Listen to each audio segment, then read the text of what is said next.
Thank you very much, Kate. Let's start with the name. I totally agree with you. You keep it. It's a global brand.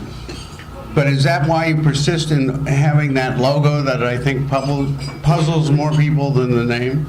The logo, again, we are part of an organization. Al Jazeera Media Networks is a big organization, and every channel in Al Jazeera has that logo. And again, giving up the logo would make us different from our sister channels. So that's another non-starter. Tell everybody here what Al Jazeera means.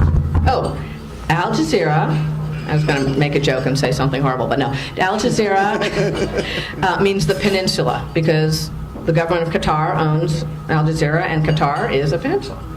So that's what it means. It's not Al-Qaeda, it's not a terrorist. Thank you for clearing that up.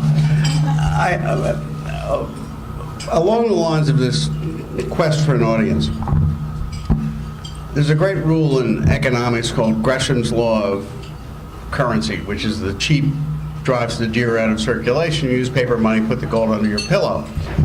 I think there's a corollary to that in news, and namely all the cheap coverage has driven the great coverage underground. You're fighting that current. But if you look at this room, the reason I think, in spite of your considerable personal charm, is that this is the audience that really, really cares about serious news. And that's why you have a record audience in this room. So how do you win the people who want the equivalent of slow food, meaning real news without being peppered by graphics?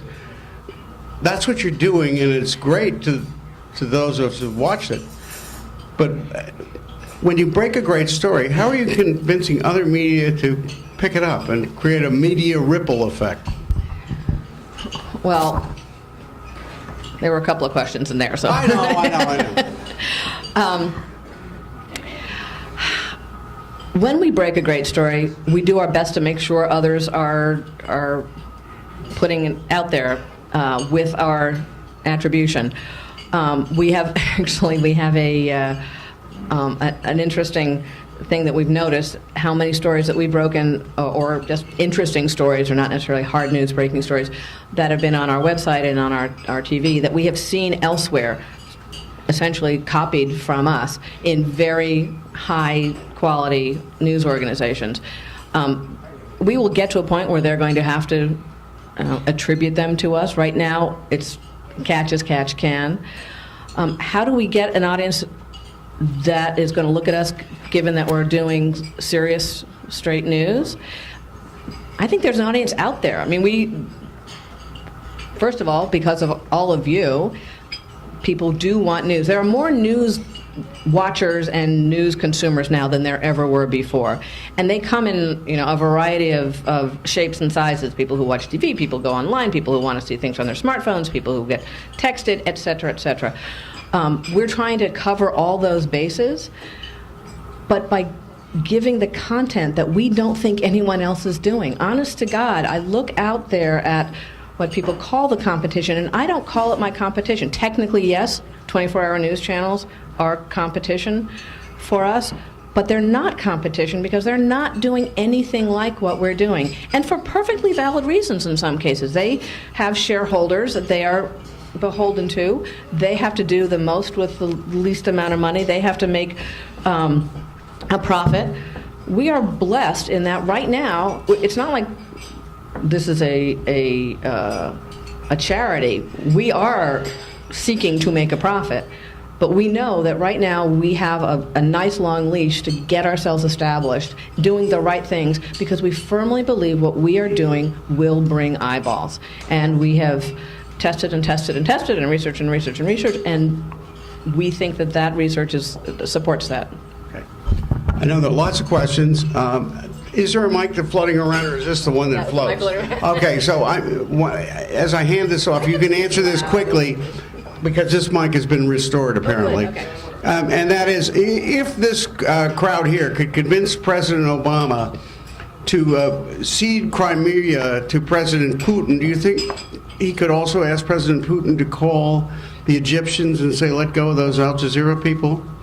Or in the alternative, could we get J. Willard Marriott to say, I'm giving him frequent flyer points for every day they're in prison, cell. in the Marriott cell, yeah, doing this free publicity. And then we'll get questions. There have been, Wait, okay, you can take that away. Okay. There are all sorts of conversations going on at various levels with various people about the incarcerated journalists. I'm just going to take this out. Can you hear me? Okay. Oh, I'll be on this side now. Hello. There are lots of conversations going on about, at all levels, behind the scenes, in all places, about our incarcerated journalists. So I know the White House is aware of it. You know, I am privy to a lot of those things, and I obviously can't share them, and I'm sure there are things that I'm not privy to. We're doing everything we can in every way we can. Anybody who's got good ideas, let me know. First of all, I have a good friend who's a former foreign producer for NBC News who only watches Al Jazeera and is always singing your praises. However, it's for many of us thinking that a lot of your funding comes from Qatar, and it's very easy to say you're objective. Everybody starts out saying they're objective. We all look at various newspapers that are objective, and we know the minute we pick them up what their orientation is. And I guess I still need to be sold on this aspect. Well, the objectivity, the editorial decisions that are made at Al Jazeera are ultimately my decisions. And so to convince you, I'm going to have to convince you that I'm telling the truth. And I assure you that I am. I would not have taken the job and left a great institution like ABC News had I not had full editorial control of what's going on the channel. I can tell you, and this is the God's honest truth, that no one from Qatar has ever called me to talk to me about putting something on, has ever called me about something that we have put on, has ever told me not to put something on. And we have done pieces both online and on television that weren't necessarily favorable to the Qataris. There have been stories about the workers who are building the World Cup stadiums in Qatar, and frankly, their indentured servitude, and we've done stories about that. I don't know how to say it more clearly, except, well, I'll tell you a story. My boss, who is the acting CEO, is a gentleman named Ehab Al-Shihabi, who's a brilliant businessman. He is not Qatari, he's Jordanian, but he had worked for Al Jazeera for a long time. When, months and months and months and months ago, not soon after we launched, the story of the people who are building the stadiums in Qatar came up, I kept thinking, I really should tell him in case anybody asks him why we're doing the story. And I kept forgetting. I have a very busy life, and day would go by. Oh God, I really should tell him. And 2 days later, I finally remembered at 9 o'clock at night. We were out at a business meeting, and he said, "Oh, okay," and that was it. That was the end. And since then, I don't even tell him. So back to the editorial independence of the place. It is. I don't know how to say it any more clearly. If there's anything wrong with the editorial, since it all rolls up to me, it's my fault. And if anyone, and I think everybody knows this within the place, if I ever get any pressure to do something one way or another, I walk. That's just the way it is. I can't work in that kind of environment.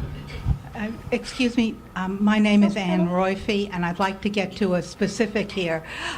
Could you talk a little bit about the coverage of Israel, which is what makes me most nervous about the name Al Jazeera, and I'm sure that you can make me feel better or worse somehow. Thank you. I hope I don't make you feel worse. At the moment, we have one international bureau, and that's in Jerusalem. We plan to have more, but for right now we have one, and I purposefully chose to have our first international bureau in Jerusalem because I wanted to make sure that everybody knew that we were going to be covering stories as straight down the line as we possibly could. Our reporter is someone I poached from ABC News. He's a fabulous reporter named Nick Schifrin. And his job, as we sent him off to go, was to get to know every possible thing about Israel and the government and, inside and sources, and tell that story. Because Al Jazeera doesn't suffer from a lack of people in the other countries in the Middle East, but we want to make sure that we had someone who was absolutely covering Israel for us. Now, by the way, Al Jazeera Arabic has a reporter in Israel, and Al Jazeera English has a reporter in Israel. There are a lot of Al Jazeera people in Israel. I think if you have looked at our content, you'll see that, again, we tell all sides of stories. We don't stick on one side at the expense of the other. So if you have specific examples of things that you think that we have been slanted one way or the other, I would love to hear them, because that's not what we're trying to do. Back here, Kate. Hi, We Kate. have somebody with a mic back there. Yes, Somebody my has a name mic is- back there. My name is Susan Heller Anderson, and as a female, I want to ask you, I believe that Qatar does not have women's suffrage, and how does that help you or hinder you in reporting on individual and civil rights? Again, our editorial for this channel is our own editorial for this channel. We report on everything that we think is right to report on. There are lots of things that are not part of Qatar as a country that have no bearing on what we report. I'm following the mic, so. I'm working my way. Yeah. Oh, okay. I had a question, but Kate answered it. But let me just tell you what my introduction was, to tell you that I can attest as a watcher of Al Jazeera, and recently, as I told you beforehand, as a participant on Al Jazeera, that everything you say is true about the balance, and that's the wrong word to use, but you know what I mean, the fairness of your coverage. I also had the experience recently I was going to ask you about, but you've answered that question also. After I appeared on Al Jazeera and I told a group of friends I had done that, they all winced. They were all over 35 years old. Well, do what I do, which is turn their TV on to Channel 57 and then see if they still wince. That was Warren Hogue, for those of you who don't know who that was. So please identify yourselves when you ask questions. Okay, I'm Claude Urson, a retired AP executive. You mentioned that you have basically three different bureaus in Israel, the English, the Arabic, and America. Mm-hmm. From an economics and a management standpoint, that's something that does make a whole lot of sense. From a news standpoint, it makes a lot of sense. Is there any cooperation between the three? Do you exchange footage? Do you exchange? Yeah. Just how do they work together? Well, they work together the way Al Jazeera English and, frankly, all the Al Jazeera media networks work together. We put on, we share, raw video. We will put on, Al Jazeera America will put on pieces from Al Jazeera English from places where we don't have correspondents. I mean, much of our fabulous international coverage is because we have the advantage of having Al Jazeera English there. I mean, I'll turn this, I hope that answered your question. I'll turn it a little bit to Ukraine and Crimea. We have 10 teams. We have 10 teams. Okay, it probably is a couple of teams too many. But we have, Al Jazeera America has 3 teams. We have a person in Ukraine, a person in Simferopol, and another person in Sebastopol. Al Jazeera English has people in the same places and others. And then Al Jazeera Balkans and Al Jazeera Turkey both have people there. So when we cover a story, man, we cover the story. And what we have the advantage of, again, it's giving our American viewers something that I don't think they're getting anyplace else, is getting multiple strains on a story that you're not going to see on any other television news, because we have this amazing content and these resources, and we can sort of plaster a breaking news event with lots of people and take advantage of the folks who are already in the region. Kate, hi. I teach journalism at University of Pennsylvania. What's your name? Peter Tarr. I've been watching the channel. I don't think there's any doubt on the part of anyone who watches it with any kind of an open mind that it's just it's a wonderful replacement for what some of the major networks used to do and don't do anymore. There's no question in my mind that your intentions are completely above board, and you're striving for excellence.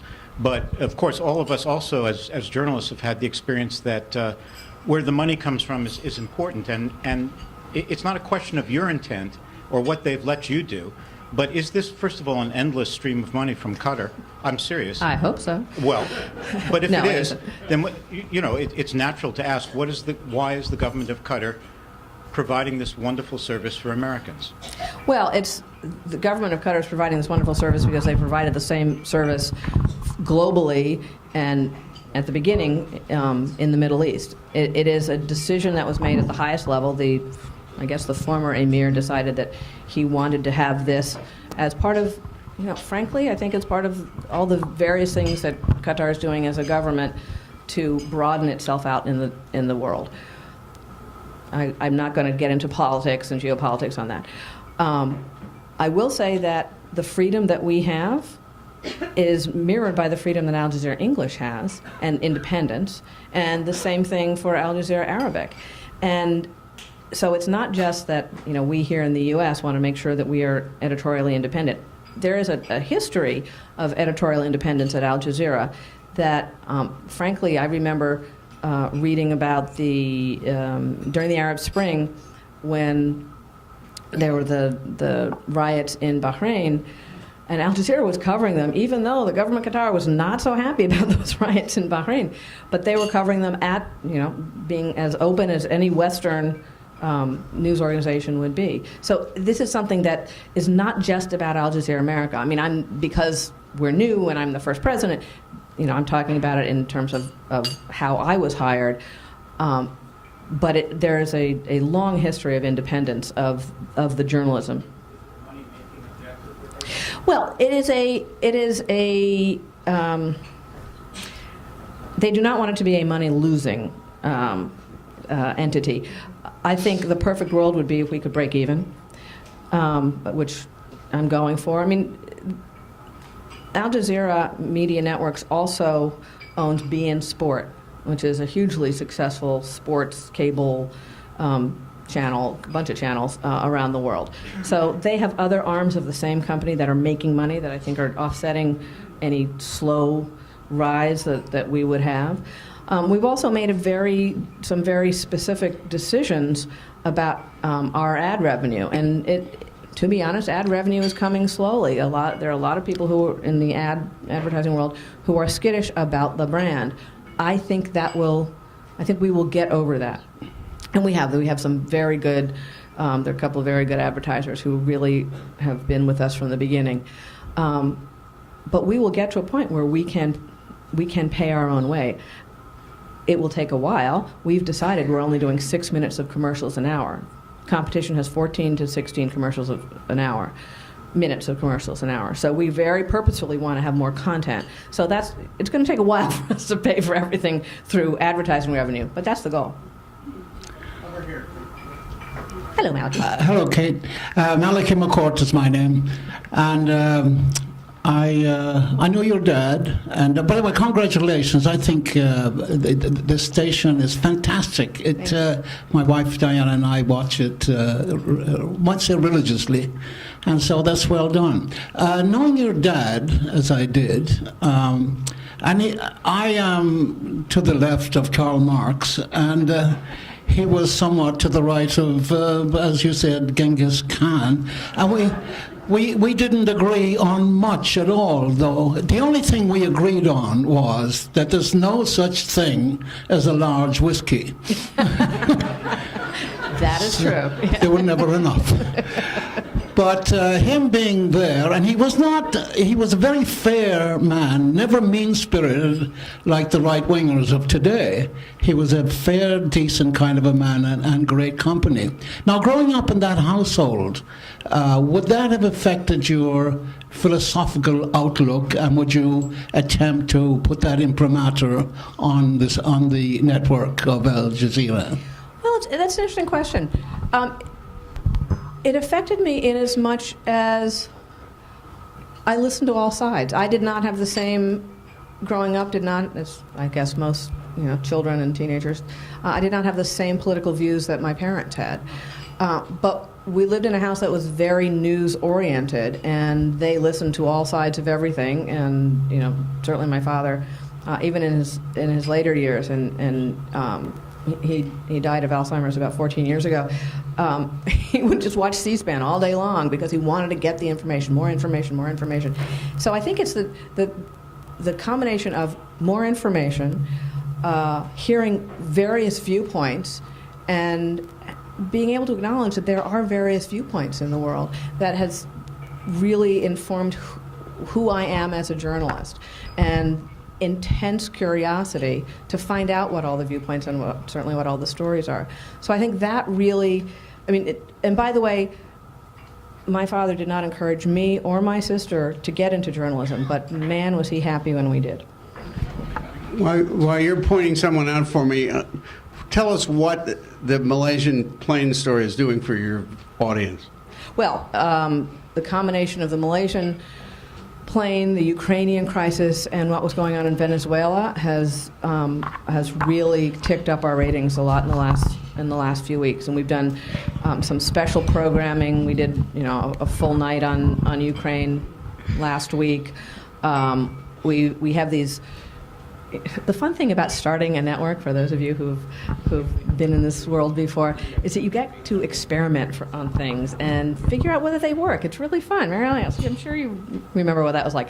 So we thought, hey, let's just do a half an hour on Malaysia, or let's just do in the middle of a news show, rather than a 2-minute piece or a 3-minute piece or whatever. And so we've really been able to do deep dives on some of these foreign stories, international stories, to stop saying foreign. And I think people are coming to us because of them, or maybe they're coming to us because they're seeing the ads, or whatever reason they're staying, which is really good. But interestingly, it's also about how we're telling the stories, and I know that because we again, when we talk about doing things the Al Jazeera way, last November for election night, it was an off-year election, but all the cable news outfits were doing their election night coverage, and they had a million screens and a lot of chyrons and graphics and everything, and people standing out in front of Chris Christie's headquarters and other places. And we decided to do the story in a very different way, and we call it in the AJAM way, where we utilized our 12 bureaus and added a couple of other places with some extra people, and really told the story of various elections that would have impact on people. They weren't, is Chris Christie going to be the new governor?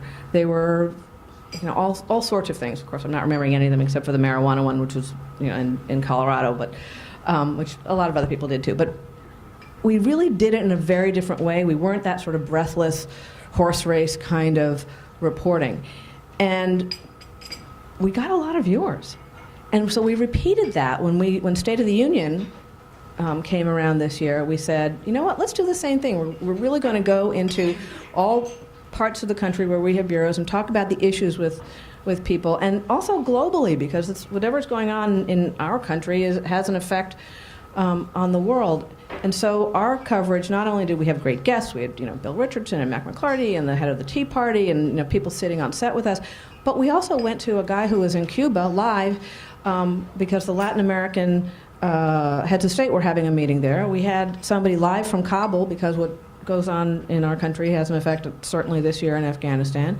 And where was the third place? There was a third place where we were. I can't remember there was another story that was going on at the same time. So we do things in a very different way from the competition. And what we're noticing is that, in addition to covering foreign news, I think is bringing in viewers. Oh, the kicker was our ratings on State of the Union night, 700 times improvement. 700% improvement over what we had, which means that people are looking for a different way, I think, of covering big stories like that. Kate, I'm Betsy Ashton, formerly of CBS News, currently a big supporter of public broadcasting, which tries to do what you're talking about but doesn't have anywhere near the funding. I will tell you that gets me back to the question that some people have already raised, which is about, and I'm very encouraged by what I'm hearing today. I haven't seen you yet on air, but I'm very encouraged about everything I'm hearing. the question always goes back to who's paying the bills. And is it possible? Is it just, we think of Al Jazeera, we think, okay, the peninsula, we think of a political group that is trying to get a pro-Arab, a different kind of viewpoint around in the world. On the other hand, what I'm hearing you saying is there's been no interference. We also know that big media means big power. Is it possible that there are individuals who are funding this, who are on the order of the individuals who launched, the Bill Paleys of this world, who stood up to big power, who were able to gather the information, and when push came to shove, when somebody got it to them, basically said, we're going with the story. That obviously, I don't know that that's happened yet, but what do you know about the source of the money, who that person is or persons, what level of education do they have, and what is their worldview, if you know? Well, the source of the money is the government of Qatar, and the folks who are running the government of Qatar are highly educated. I've met a few of them, highly, highly educated and worldly. The folks I've met have lived either in Texas, because it's oil country, and or in Europe, in London. I believe, based on my conversations with them, that they are a very worldly group of people. I haven't met everybody. I haven't met the emir, for example. But there is a very, very, very thick wall between the business side and the editorial side. That is true in Al Jazeera Arabic and Al Jazeera English and Al Jazeera Turk and Balkans, as it is in ours. I mean, truly, unlike, and those of you who have been in network news before, you know that the president is in, a lot of stuff rolls up to the president, like advertising sometimes and marketing and PR and legal and things like that. That doesn't happen here. They literally keep a wall between the business side of the business and the editorial. Now, do we talk to each other? Sure, we talk to each other. We have to talk to each other. We are, in essence, the client for all of those people. But it's a 20-year history of keeping the business side away from the editorial side. So I'm not sure how better to explain. And we haven't had, honestly, we haven't had a story yet, I'm sure we will, where we have to stand up to power. But the stories that frankly, if they're not going to squawk about stories about, workers in Qatar, what's the story that's going to get, a question from those guys? It's very, very, very much in the code of conduct that everybody has to sign who works for Al Jazeera, and in the plan for Al Jazeera Media Networks from the beginning, that editorial is separate from business. Mike Levitas, the New York Times. We are in Israel analogous to Al Jazeera in reporting on the Middle East. So my question is this: every Times reporter has had mixed feelings, as to put it mildly, about its reception in the Times reporting on Israel. Following your statement and Anne's question, could you explain why, what it is about Al Jazeera that has stricken, shocked the Arab government in that country? Certainly in the United States of America, with the freest press in the world, has the worst relations with its government, a liberal government, as you well know. Has Al Jazeera run afoul of any Muslim government in the Middle East? And a few examples would help. Well, as I said before, the government in Bahrain, I'm the government of Egypt. That's Well, Egypt is not a Muslim government. It's an anti-Muslim government. It's an anti-population. But what the coverage that Al Jazeera English was doing was neither pro or anti. It was just telling the story. So that government did not like the story that was being told, therefore threw people in jail. There have been plenty of examples. Bahrain is the one that comes to mind, first, of Arab governments that have not been happy with the coverage that Al Jazeera has done. Certainly in the years of Al Jazeera Arabic, Tunisia wasn't so happy with the coverage of the original, self-immolation and then uprising in Tunisia. That government wasn't happy; they got toppled. So there have been lots of governments in the Middle East who have not been happy with Al Jazeera's coverage. Ever since, Kate, it's Alan, I'm back here. Hi. Ever since the people from the New York Times heard that they're the Al Jazeera of print, they've been determined to pack this audience. So I have another New York Times guy in a row who wants to ask a question. Hi, Kate. Ralph Blumenthal. I was at the Times. I watched your coverage last night of Flight 370, and I flipped back and forth between CNN and MSNBC. I wasn't particularly impressed by your report, and I noticed that they had more talking heads and aviation experts than you did. I'd like to ask you, how do you feel you've distinguished yourselves, if you have, with the Malaysian Airlines coverage, and do you have a problem getting experts to come on your program compared to the networks? Well, we just asked Warren Hogue. He usually shows up. How do I think we've done? I think we've fits and starts a little bit with the Malaysian story for a variety of reasons. I think we've done well in that we had people there because there is a bureau in Kuala Lumpur for Al Jazeera English. So there were people there from the get-go, so I think we had a jump on a lot of the American news networks who had to get there. And there were a lot of people on the ground there and in Beijing that were reporting the story. It's interesting that you should say this because a couple of, this story's been going on for 10 days. So last week, a couple of times we had some very good people on our air, experts, who then literally after they left our air were called by CNN or NBC or CBS and were given contracts to be consultants to keep them away from anybody else. So yes, we do have a little bit of an uphill climb with that. There are people who will not come on our air because of the name and their assumptions about who we are.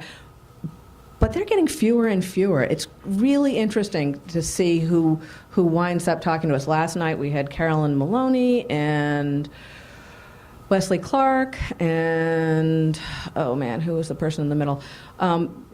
Good, well-known names who had expertise. Marianne Schiavo, is that her name? The former FAA woman was on our air, and then CNN hired her like the next day. So, we have, it's in some ways, there's an Al Jazeera aspect to it, but also there's a competitive nature of people in this business, and they're just going to be picking people off. CNN, Bill Neal from ABC News Radio. CNN pretty much went wall to wall on this. Their ratings have spiked. There's a story in the Times today by Bill Carter. Did you ever think you might go that way? Go wall to wall with that kind of coverage, saying, hey, this is like great time to cover this kind of a story constantly, and people are turning to CNN because they figure if that plane lands somewhere, either in the Twilight Zone or something, and Rod Serling is there, who knows what's going to happen. But what's the feeling over at Al Jazeera? We didn't think about going wall to wall in that way, and we didn't want to be sort of breathless speculation about where the plane was going to come down. I've seen and heard a lot of things on some of the other channels that I would not approve on our air. Pardon me. We have increased. It's certainly a story that we have increased the number of minutes on in every one of our broadcasts. But there's other stuff going on too. It's not the only story. And just as and we got a lot of crazy press that, Al Jazeera didn't do the Justin Bieber arrest.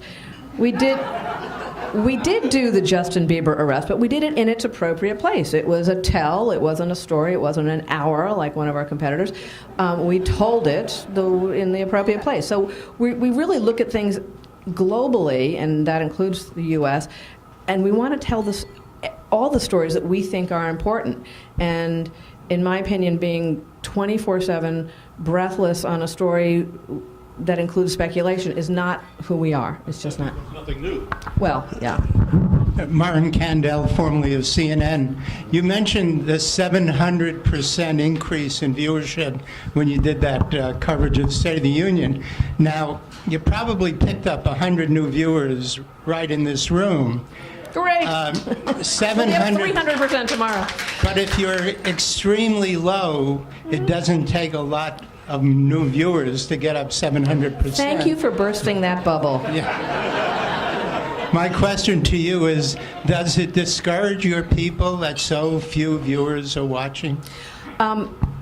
No, to be honest. People who came to Al Jazeera America because they knew the kind of journalism we were going to be doing and were completely cognizant of what it's like to be in a startup and how long it takes. We do have a small but growing number. I mean, 500,000 people watch us every day. The New York Post was quoted ages ago as saying, "Oh, you only get 10,000 people," which is not actually true. It's actually much more than that. So I don't get discouraged. I don't think our people get discouraged because we constantly meet people like some of you in this room who say, you're doing a really good job. It's terrific. It will catch on. We have really seen, it's amazing. We are only 6.5 months old. We have seen an amazing anecdotal explosion in people finding us and liking us and maybe not liking some things. We're not perfect. As I said at the beginning, I'm so proud of what we've done thus far. We have ages to go before, and I don't think you ever get perfect, but ages to go before I will feel like, oh, okay, every show, every minute is as good as I want it to be. So it's long. If you go back and compare it to the beginning of CNN, it was 11 years before it was rated. MS took a couple of years. Fox took a couple of years. I'm reading the book about Roger Ailes, and it's very interesting to see what decisions they made at the beginning about do we rate, do we not rate, do we tell people how nobody's watching us. So that's a little bit of in my opinion, sort of a false measure of what we're doing at this point. I really am going much more on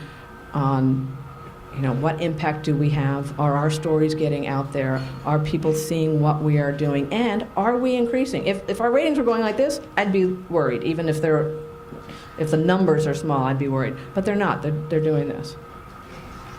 Yes. My name is Phil Zweig, former Business Week, Bloomberg, Wall Street Journal, a bunch of places.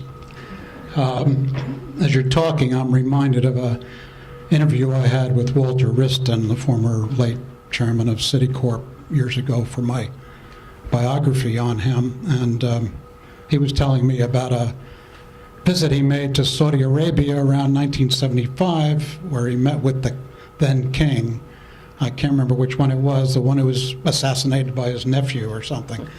And Wriston was in Saudi to talk about Citibank's banking operations. But the king only wanted to talk about the bad press that the Saudis and the Arab world was getting in the United States.